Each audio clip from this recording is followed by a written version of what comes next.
it is technically reciprocal because Trump says it is, right? So he says we're doing this because they do that. And that means it is reciprocal in a strange way. But he is not addressing tariffs with tariffs. So they are not reciprocal tariffs. You could describe it as reciprocal behavior. Oh, does it matter? Do you even care? It does, doesn't it? So, and this is why I'm really wary of sitting here with far from a proper. I'll tell you what I'm good at. I'm good at madness. I'm good at politics that's bonkers. I'm good at unpicking and explaining. It's why some people who fell for it have sadly still not overcome their natural antipathy towards me. I'm very good at explaining the con. I'm not an economist. And I think that what's happening here is that economists are trying to explain the con. And that's not economics. That's something different. I don't know what that is. That involves speaking to people that have fallen for the con for 20 years and working out why it is that they've fallen for it. It's why this programme in the aftermath of Brexit became something of a beacon. People would ring in with enormous confidence and certainty that what was about to happen would be brilliant.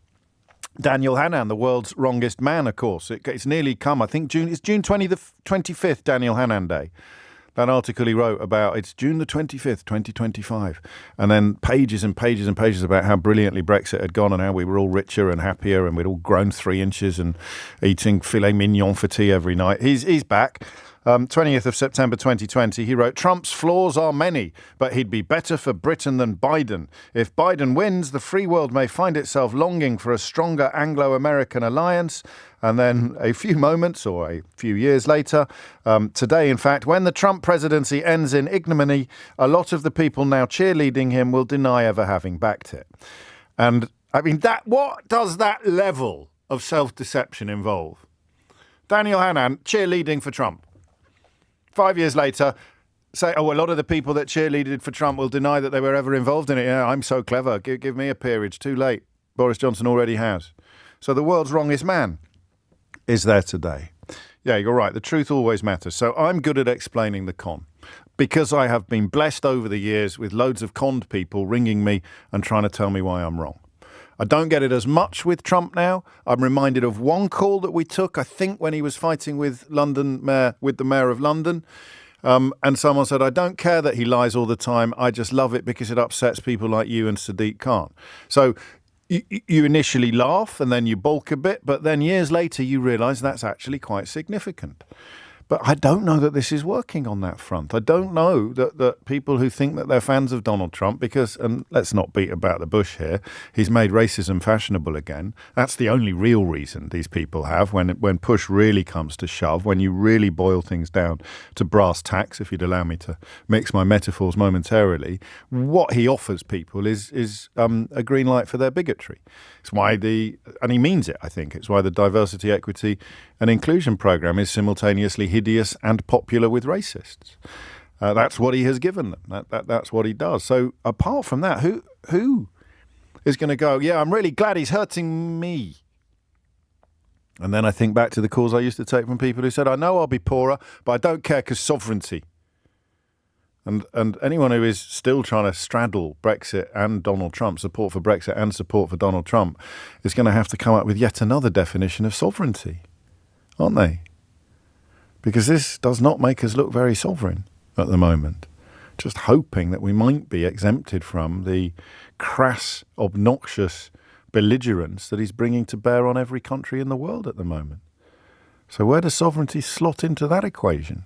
We've probably got less sovereignty alone than we would have had as part of a sovereignty pooled collective. So what happens next? I'm going to add to the mix of questions. What happens next? Genuine. And what we haven't had so far is personally affected people. I think because everything's so confusing, possibly because I've asked the wrong questions. But what is it going to do to someone? I told you, cheese and wine. In the immediate aftermath of Brexit actually being done, you remember the oven-ready deal? Good Lord. Speaking of Trump cheerleaders, the oven-ready deal, and it was cheese and wine that hit me first.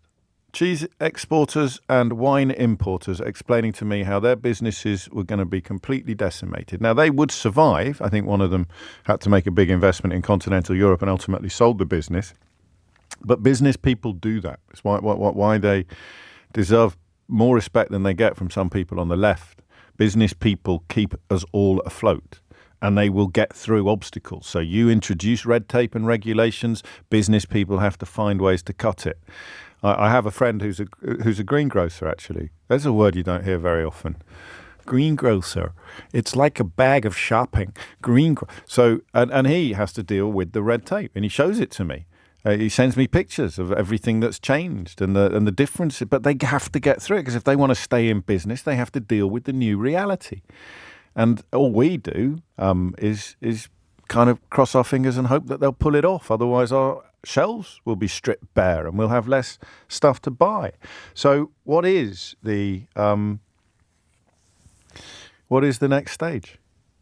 What is likely to happen next? And if you can do that from a personal point of view, then I'll make some room for you today on the programme. Do you know yet how this is going to hit your business? There'll be someone listening to this who's got a job a bit like our friend in Gothenburg's wife, who works in the export of car parts or the export of cars. There'll be somebody here who is linked to the Scotch whisky industry, which I'm told is worth $1 billion. Did you know that? $1 billion of Scotch whisky goes out to the United States of America. There are other areas. There'll be somebody listening who is involved in Diageo or Burberry or whatever it is. And do you know yet how it's going to affect you? And what are the small versions? 40% of my business, James, is actually exporting to the United States of America. So now I don't know quite how it's going to affect me, but it's unlikely to be good. Okay, 11:11 is the time.